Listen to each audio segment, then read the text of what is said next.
दोस्तों, आखिर असली रंगदारी तो खेसारी लाल यादव जी हैं।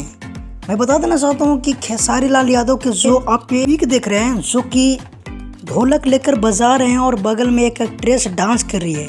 तो भाई लोग, ये बहुत ही हाई लेवल का वीडियो शूट किया जा रहा है, जो कि दिल्ली में किया जा रहा है। और वीडियो में आगे बढ़ने से सबसे पहले मैं ये बता देना चाहता हूँ कि आज 6/15 में खेसारी लाल यादव के एक नए गाने को रिलीज कर दिया गया है पूर्णा फिल्म के यूट्यूब चैनल पर, जिस गाने का टाइटल था माल के मोबाइल। तो अगर सुन लिए हो तो हमें कमेंट करके जरूर बताएं, और नहीं सुने तो जाकर आप लोग सुन लीजिए। बहुत ही बेहतरीन फनी टाइप का वो सॉन्ग है।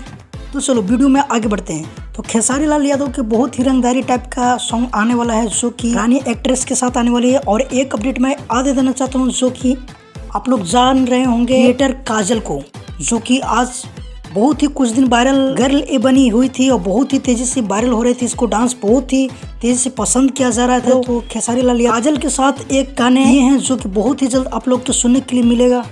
तो खेसारी लाल यादव और वायरल गर्ल काजल के बारे में आप लोग क्या बोलना चाहते हैं, हमें जरूर कमेंट करके बताएं। इसलिए कहते हैं तो सही कहते हैं, असली रंगदारी तो खेसारी लाल यादव जी करते हैं। तो बस फिलहाल के लिए यही अपडेट था। मिलते हैं किसी नए अपडेट के साथ। कल या परसों एक नए गाने का पोस्टर आने वाला है अनंता फिल्म से या किसी और चैनल से आने वाला। तो बस किसी मिलते हैं नए अपडेट के साथ। अगर हमारे चैनल पे आपने हो तो हमारे चैनल को जरूर सब्सक्राइब कर लीजिए, क्योंकि भोजपुरी का हर अपडेट सबसे पहले हमारे चैनल पर आता है। जब तक के लिए जय हिंद, जय भोजपुरी।